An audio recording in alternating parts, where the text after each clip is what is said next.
नमस्कार दोस्तों, welcome to current धमाका। आज के वीडियो में बात करते हैं 16 दिसंबर 2021 से रिलेटेड सभी करंट अफेयर्स की। तो चलिए बिना समय गंवाए बढ़ते हैं आज के पहले क्वेश्चन की तरफ। हाल ही में सरकार ने किस राज्य में मां उमिया धाम विकास परियोजना की आधारशिला रखी है? आंसर जान लेते हैं। आंसर है गुजरात। चलिए जान लेते हैं इस क्वेश्चन से जुड़े हुए अन्य महत्वपूर्ण पहलुओं के बारे में। केंद्रीय गृह मंत्री अमित शाह ने गुजरात के अहमदाबाद में 16 में उमिया परिसर में मां उमिया धाम विकास परियोजना के तहत उमिया माता धाम मंदिर और मंदिर परिसर की आधारशिला रखी। इन्हें 74,000 वर्ग गज जमीन पर 1500 करोड़ रुपए की लागत से विकसित किया जाएगा। प्रधानमंत्री नरेंद्र मोदी ने परियोजना की आधारशिला रखने के लिए आभासी रूप से भाग लिया और संबोधित किया। उन्होंने परियोजना को सबका प्रयास की धारणा का एक उदाहरण बताया। चलिए अब जान लेते हैं उमिया माता मंदिर के बारे में। उमिया माता मंदिर देवी उमिया का मंदिर है, जिन्हें कदव पाटीदारों के कुलदेवी के रूप में पूजा जाता है। यह मंदिर गुजरात के मेहसाणा जिले में ऊंझा के केंद्र में स्थित है। इसने नवंबर 2009 में अपनी रजत जयंती मनाई। मंदिर के अलावा ऊंझा में मुख्य मंदिर चलाने वाला एक ट्रस्ट भी मंदिर के बगल में एक 13 मंजिला परिसर का निर्माण करेगा, ताकि यूपीएससी और जीपीएससी प्रवेश परीक्षा की तैयारी कर रहे पाटीदार युवाओं को प्रशिक्षण और छात्रावास की सुविधा प्रदान की जा सके। चलिए जान लेते हैं इससे जुड़े हुए अन्य महत्वपूर्ण बिंदुओं के बारे में। गुजरात की राजधानी गांधीनगर है। गुजरात के राज्यपाल श्री आचार्य देवव्रत जी हैं एवं गुजरात के मुख्यमंत्री भूपेंद्र भाई पटेल हैं। चलिए अब बढ़ते हैं आज के नेक्स्ट क्वेश्चन की तरफ। इंडिया इंटरनेशनल साइंस फेस्टिवल का 7वां संस्करण कहाँ शुरू हुआ है? चलिए अब जान लेते हैं इस क्वेश्चन के आंसर के बारे में। आंसर है पणजी। अब बढ़ते हैं इस क्वेश्चन से जुड़े हुए अन्य महत्वपूर्ण बिंदुओं की तरफ। केंद्रीय राज्य मंत्री जो कि स्वतंत्र प्रभार में है विज्ञान एवं प्रौद्योगिकी के, डॉक्टर जितेंद्र सिंह ने पणजी गोवा में भारत अंतर्राष्ट्रीय विज्ञान महोत्सव यानी इंडिया इंटरनेशनल साइंस फेस्टिवल के 7वें संस्करण का उद्घाटन किया। 4 दिवसीय विज्ञान उत्सव का विषय आजादी का अमृत महोत्सव, एक समृद्ध भारत के लिए रचनात्मकता, विज्ञान, प्रौद्योगिकी और नवाचार का जश्न मनाना है। पहला भारत अंतर्राष्ट्रीय विज्ञान महोत्सव 2015 में आईआईटी दिल्ली में आयोजित किया गया था। विज्ञान महोत्सव का मुख्य उद्देश्य लोगों द्वारा नवाचारों का उपयोग करना और ऐसी तकनीक विकसित करना है जो जनता के लिए सस्ती हो। चलिए अब बढ़ते हैं आज के नेक्स्ट क्वेश्चन की तरफ। हाल ही में केंद्रीय मंत्रिमंडल ने महिलाओं के लिए शादी की न्यूनतम उम्र 18 से बढ़ाकर कितने वर्ष करने के प्रस्ताव को मंजूरी दे दी है? चलिए अब जान लेते हैं इस क्वेश्चन के आंसर के विषय में। आंसर है 21 वर्ष। चलिए अब जान लेते हैं इस क्वेश्चन से जुड़े हुए अन्य महत्वपूर्ण बिंदुओं के बारे में। केंद्रीय मंत्रिमंडल ने महिलाओं के लिए शादी की न्यूनतम उम्र 18 से बढ़ाकर 21 करने के प्रस्ताव को मंजूरी दे दी है। वर्तमान में पुरुषों के लिए विवाह की न्यूनतम आयु 21 वर्ष है, लेकिन महिलाओं के लिए यह 18 वर्ष है। सरकार अब योजना को अमल में लाने के लिए बाल विवाह निषेध अधिनियम, विशेष विवाह अधिनियम और हिंदू विवाह अधिनियम में संशोधन करने पर विचार करेगी। इससे छात्राओं को आगे पढ़ने का मौका मिलेगा, वे अपनी स्वतंत्रता का आनंद लेने में सक्षम होंगे, उन्हें रोजगार के बेहतर अवसर भी मिलेंगे। चलिए अब जान लेते हैं 2017 की संयुक्त राष्ट्र की रिपोर्ट के अनुसार क्या स्थिति थी। भारत बाल विवाह को रोकने और अपनी माताओं के स्वास्थ्य में सुधार के लिए संघर्ष कर रहा था। रिपोर्ट में कहा गया है कि 27% भारतीय लड़कियों की शादी 18 साल की उम्र से पहले कर दी गई थी। चलिए अब बढ़ते हैं आज के नेक्स्ट क्वेश्चन की तरफ।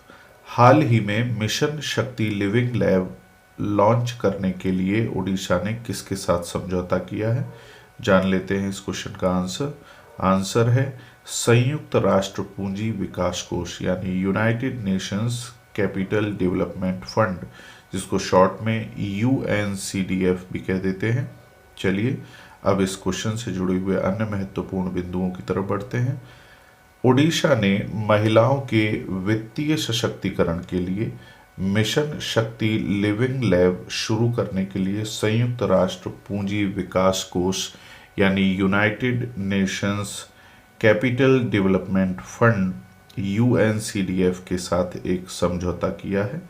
महिलाओं को आर्थिक रूप से सशक्त बनाने और लैंगिक समानता को बढ़ावा देने के लिए मिशन शक्ति लिविंग लैब शुरू करने के लिए वित्तीय स्वास्थ्य के लिए एक वैश्विक केंद्र है। डिजिटल प्रौद्योगिकियों और ई-कॉमर्स के उपयोग के साथ ये महिलाओं स्वयं सहायता समूहों यानी SHG और परिवारों की आय और वित्तीय कल्याण में वृद्धि करेगा। उन्हें योजना बनाने, बचत करने, उधार लेने या बेहतर खर्च करने के कारकों में मदद करके यह महिलाओं की स्वायत्तता और वित्तीय स्वतंत्रता से संबंधित बाधाओं को दूर करेगा। चलिए जान लेते हैं मिशन शक्ति के बारे में। मिशन शक्ति को 2001 में महिलाओं के समग्र विकास को बढ़ाने के लिए शुरू किया गया था।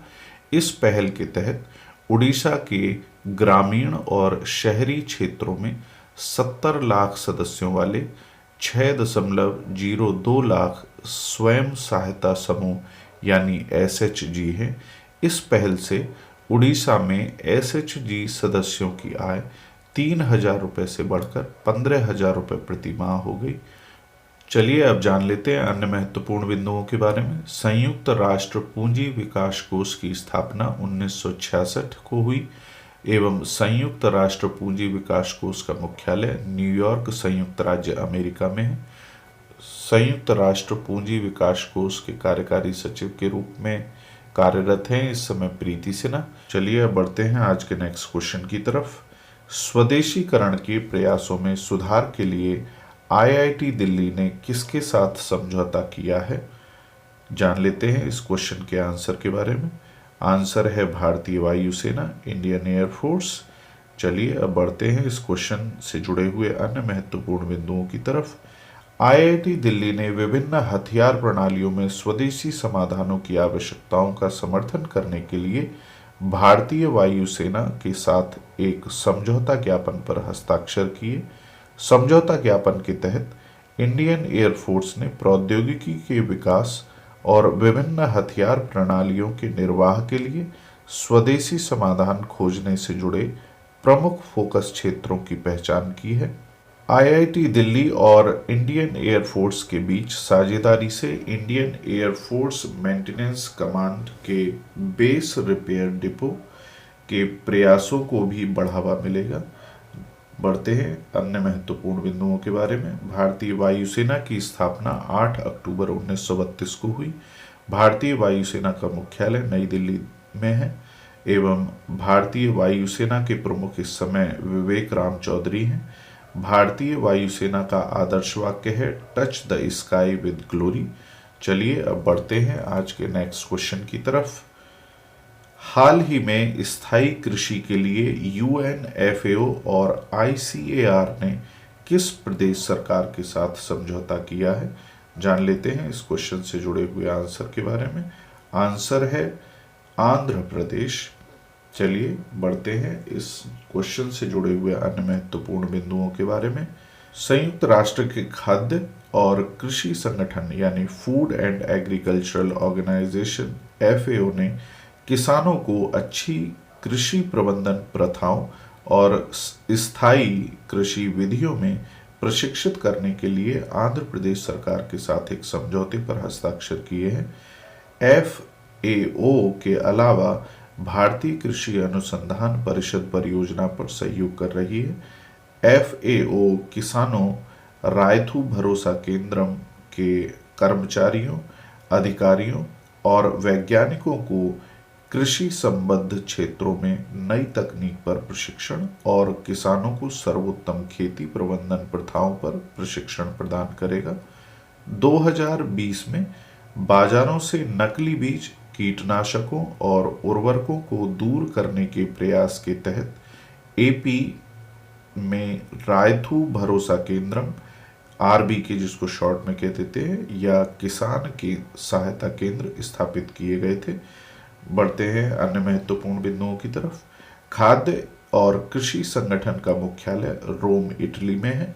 खाद्य और कृषि संगठन के प्रमुख इस समय क्वाडोंग्यू है एवं खाद्य और कृषि संगठन की स्थापना 16 अक्टूबर 1945 में हुई। चलिए बढ़ते हैं आज के नेक्स्ट क्वेश्चन की तरफ। टीवीएस मोटर ने किस कंपनी के साथ इलेक्ट्रिक वाहन बनाने के लिए समझौता किया है? जान लेते हैं इस क्वेश्चन के आंसर को। आंसर है BMW। जान लेते हैं इस क्वेश्चन से जुड़े हुए अन्य महत्वपूर्ण बिंदुओं के बारे में। भारत की टीवीएस मोटर कंपनी भारत में BMW के मोटरसाइकिल ब्रांड के साथ इलेक्ट्रिक वाहन यानी ईवी विकसित करेगी, जो भारतीय वाहन निर्माताओं की मेजबानी में शामिल होगी, जिन्होंने अपनी स्वच्छ गतिशीलता पेशकश का विस्तार करने की मांग की है। यह समझौता ऐसे समय में हुआ है जब ओला इलेक्ट्रिक और एथर जैसे नए जमाने के स्टार्टअप इलेक्ट्रिक स्कूटर में निवेश बढ़ा रहे हैं। साझेदारी के विस्तारित दायरे के तहत कंपनियां वैश्विक और घरेलू दोनों बाजारों के लिए मौजूदा आंतरिक दहन प्लेटफॉर्मों के अलावा एक इलेक्ट्रिक वाहन प्लेटफॉर्म के साथ आने की योजना बना रही हैं। उन्नत सहयोग के तहत पहला उत्पाद शहरी पारिस्थितिकी तंत्र के लिए अनुकूल एक इलेक्ट्रिक मॉडल अगले 24 महीनों में शुरू होने की उम्मीद है। जान लेते हैं अन्य महत्वपूर्ण बिंदुओं के बारे में। टीवीएस मोटर कंपनी के सीईओ है KN Radhakrishnan. TVS motor company का मुख्यालय है इस समय चेन्नई में एवं टीवीएस मोटर कंपनी के संस्थापक हैं टीवी सुंदरम अयंकर एवं टीवीएस मोटर कंपनी की स्थापना हुई है 1978 में। चलिए बढ़ते हैं आज के नेक्स्ट क्वेश्चन की तरफ। हाल ही में किसने NFDC फिल्म प्रभाग और CFSI के नए प्रमुख का पदभार ग्रहण किया है? चलिए अब जान लेते हैं इस क्वेश्चन का आंसर। आंसर है रविंदर भाकर। जान लेते हैं अब इस क्वेश्चन से जुड़े हुए अन्य महत्वपूर्ण बिंदुओं के बारे में। सेंट्रल बोर्ड ऑफ सर्टिफिकेशन, जिसको शॉर्ट में CBFC भी बोल देते हैं, इसके CEO रविंदर भाकर ने national film development corporation, film division और children film society of India, जिसको शॉर्ट में CFSI भी बोल देते हैं, इनका पदभार ग्रहण किया है। वह भारतीय रेलवे स्टोर सेवा IRSS के 1999 बैच के अधिकारी हैं। उन्हें फिल्म प्रमाणन निकाय के CEO के रूप में अपने वर्तमान कर्तव्यों के अलावा ये प्रभार सौंपा गया है। चलिए अब बढ़ते हैं आज के नेक्स्ट क्वेश्चन की तरफ। हाल ही में फ्रांसीसी फैशन हाउस चैनल ने किसे अपना नया वैश्विक CEO नामित किया है? तो जान लेते हैं इसका आंसर। आंसर है लीना नायर। बढ़ते हैं इस क्वेश्चन से जुड़े हुए अन्य महत्वपूर्ण बिंदुओं की तरफ। फ्रांसीसी फैशन हाउस चैनल ने यूनिलीवर की एक कार्यकारी लीना नायर को अपना नया वैश्विक CEO यानी ग्लोबल CEO नामित किया है। यूनिलीवर में नायर का करियर हाल ही में मानव संसाधन प्रमुख और कार्यकारी समिति के सदस्य के रूप में 30 साल का रहा। नायर की भर्ती, जो यूनिलीवर के रैंक के माध्यम से कारखाने की फर्श पर एक प्रशिक्षु के रूप में शुरू हुई थी, फैशन उद्योग पर अधिक समावेशी दृष्टिकोण दिखाने के लिए वो दबाव में है। भारत में पैदा हुई एक ब्रिटिश नागरिक नायर कड़े नियंत्रित पारिवारिक फैशन हाउस के शीर्ष पर एक दुर्लभ बाहरी महिला है, जो अपने ट्वीड सूट, रजाई वाले हैंडबैग और नंबर 5 परफ्यूम के लिए जाना जाता है। नायर जो है वो अमेरिकी व्यवसायी मरीन चिकेट का अनुसरण करती हैं, जो एक फैशन पृष्ठभूमि में से आई थी और 2016 की शुरुआत तक 9 साल तक चैनल की CEO रही। चैनल की स्थापना 1910 में फैशन के दिग्गज गैब्रिएलो कोको चैनल ने पेरिस में रूए कम्बोन पर एक टोपी बुटीक के रूप में की थी और अब वो फ्रेंच ठाट के लिए एक उपशब्द सा बन गया। चलिए अब बढ़ते हैं आज के नेक्स्ट क्वेश्चन की तरफ। हाल ही में software technology parks of India में महानिदेशक के रूप में कौन शामिल हुआ है? जान लेते हैं इस क्वेश्चन का आंसर है अरविंद कुमार। बढ़ते हैं इस क्वेश्चन से जुड़े हुए अन्य महत्वपूर्ण बिंदुओं की तरफ। Arvind Kumar software technology parks of India के महानिदेशक के रूप में शामिल हुए हैं। Software technology parks of India Bharat सरकार के इलेक्ट्रॉनिक्स और सूचना प्रौद्योगिकी मंत्रालय के तहत एक स्वायत्त निकाय है। STPI उभरते प्रौद्योगिकी डोमेन में 25+ उद्यमिता केंद्र लॉन्च करके देश में तकनीकी उद्यमिता और नवाचार की संस्कृति को बढ़ावा दे रहा है। जान लेते हैं भारत के सॉफ्टवेयर प्रौद्योगिकी पार्कों के बारे में। वर्तमान में STPI पंजीकृत इकाइयां 5 लाख करोड़ रुपए से अधिक के IT, ITES और ESDM निर्यात तक पहुंच गई है। STPI भारत में सबसे बड़े तकनीकी इनक्यूबेटरों में से एक है, जिसका क्षेत्रफल लगभग 13 लाख वर्ग फुट है, जो विभिन्न टियर 1, टियर 2, टियर 3 शहरों में फैला हुआ है। STPI भारत BPO प्रोत्साहन योजना 2.0 के निर्माण में भी सहायता कर रहा है। इसके अलावा इलेक्ट्रॉनिक्स क्षेत्र को मजबूत करने के लिए STPI ने इलेक्ट्रॉनिक्स विनिर्माण क्लस्टर EMC 2.0 योजना शुरू की है। Software technology park of India की स्थापना 1991 में हुई एवं मूल संगठन software technology parks of India ministry of electronics and information technology के अंतर में आता है। चलिए बढ़ते हैं आज के नेक्स्ट क्वेश्चन की तरफ। हाल ही में किस देश ने PM मोदी को अपना सर्वोच्च नागरिक सम्मान दिया है? तो जान लेते हैं इस क्वेश्चन से जुड़े हुए आंसर के बारे में। आंसर है भूटान। बढ़ते हैं अब इस क्वेश्चन से जुड़े हुए अन्य महत्वपूर्ण बिंदुओं की तरफ। भूटान ने PM मोदी को अपने सर्वोच्च नागरिक पुरस्कार नगदग पेलगी खोरलो से सम्मानित किया है। भूटान के प्रधानमंत्री लोटे शोरिंग ने भूटान के सर्वोच्च सम्मान के लिए PM मोदी के नाम की घोषणा की है। यह सम्मान PM मोदी के शासन के तहत भूटान के प्रति भारत के मैत्रीपूर्ण दृष्टिकोण की सराहना के रूप में आता है। महामारी के दौरान भारत ने पड़ोसी देश को टीके, दवाओं और अन्य आपातकालीन सेवाओं के रूप में समर्थन दिया था। PMO भूटान के अनुसार भारत के प्रधानमंत्री नरेंद्र मोदी ने वर्षों से बिना शर्त दोस्ती निभाई है और कोरोना वायरस महामारी के दौरान बहुत मदद की है। इससे पहले भारत के वर्तमान प्रधानमंत्री को अफगानिस्तान, सऊदी अरब, संयुक्त अरब अमीरात, रूस, मालदीव, फिलिस्तीन और बहरीन के संबंधित शीर्ष सम्मान दिए गए थे। चलिए अब नजर डाल लेते हैं नरेंद्र मोदी को प्राप्त अंतर्राष्ट्रीय पुरस्कारों की सूची की तरफ। अब्दुल अजीज अल सऊद का आदेश, ये सम्मान सऊदी अरब की तरफ से दिया गया।